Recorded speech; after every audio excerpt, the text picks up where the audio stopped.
They stood in front of the small grave, holding each other, barely breathing, as if one wrong breath might shatter them completely, and the woman kept whispering the same words again and again. "I'm sorry, I'm so sorry," while the man stared at the photo of the twins on the stone, his face frozen, his hands shaking, his suit too expensive for a place like this, and that was when the boy spoke, his voice quiet, almost swallowed by the wind, but clear enough to stop time. "Ma'am, those twins live with me," he said, and the words hung there, heavy, impossible, and for a moment the couple didn't even turn around, because grief does strange things. It makes you hear what you want to hear, and ignore what you can't survive hearing. But the boy didn't move. He stood barefoot on the cold ground, dirt on his skin, his clothes torn and thin, his eyes steady, and when the woman finally turned, her face streaked with tears, she saw him pointing at the grave, not accusing, not angry, just stating a fact, like a truth he had carried alone for too long.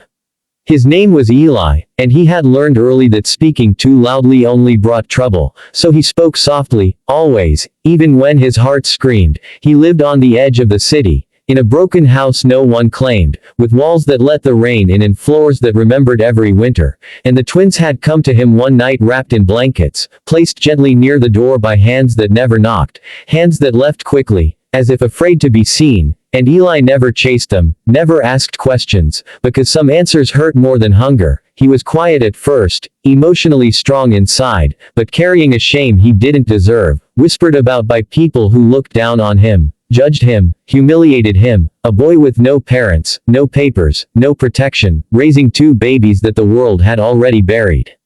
The couple at the grave were powerful people. Everyone knew that. Their names opened doors, their money closed mouths, and when tragedy struck them years ago, when their newborn twins were declared dead after a hospital fire, the city mourned with them. The news ran their story for days, candles were lit, condolences poured in, and then life moved on, but grief stayed, and guilt stayed too, because deep inside, the woman had always felt something was wrong, something unfinished, but she had been told to trust the doctors, trust the reports, trust the system, and the man, influential and respected, had buried his doubt under work, power, and control, because helplessness was a luxury he could not afford.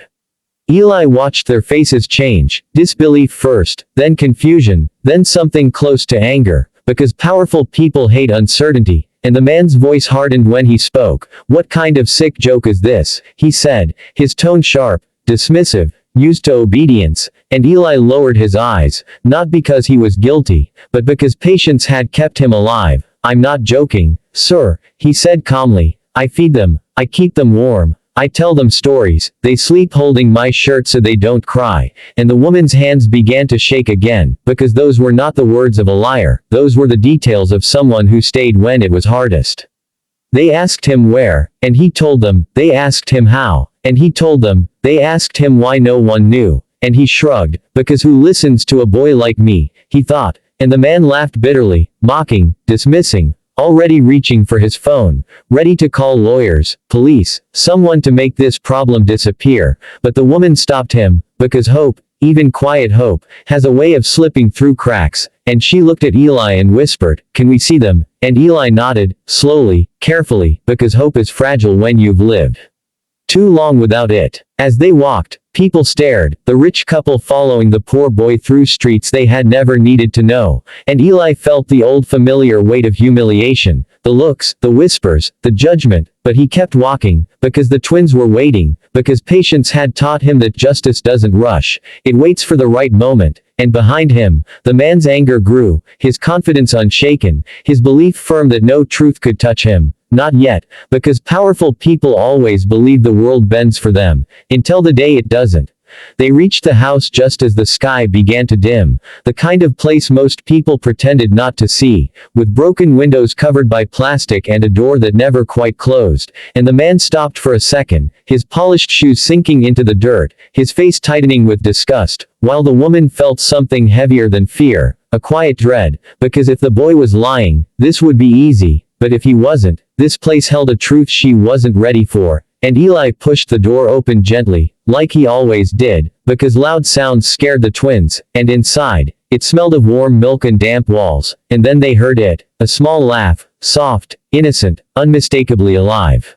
The twins sat on a thin mattress near the corner, wrapped in old blankets, their faces round, their eyes bright, and when they saw Eli, they reached out immediately, both of them, calling his name in broken sounds only he understood, and he knelt without hesitation, lifting them carefully, one on each side, steady, practiced, natural, like someone who had done this every day without applause, without help, without choice, and the woman's knees nearly gave way, because the faces, the eyes, the way one twin tilted his head, it was all too familiar, too precise, like looking at a memory that had been buried alive.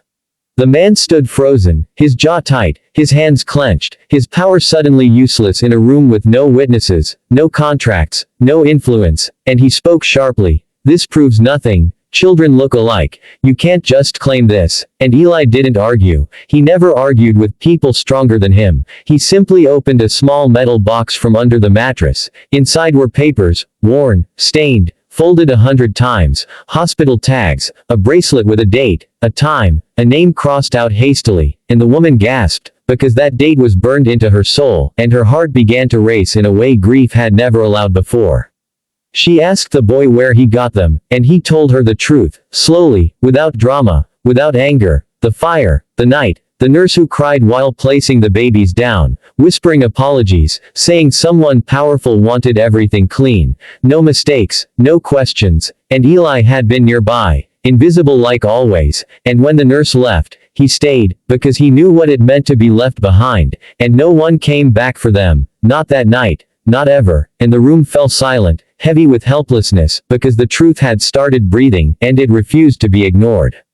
The man exploded then, his voice rising, his authority cracking through the air. "This is impossible, records don't lie, people don't disappear children like that," and Eli flinched, not because he was afraid, but because shouting reminded him how small he was in a world ruled by voices louder than truth, and the woman stepped between them, something new awakening in her chest, not anger, not hope yet, but the beginning of patience, the kind that watches, waits, and remembers.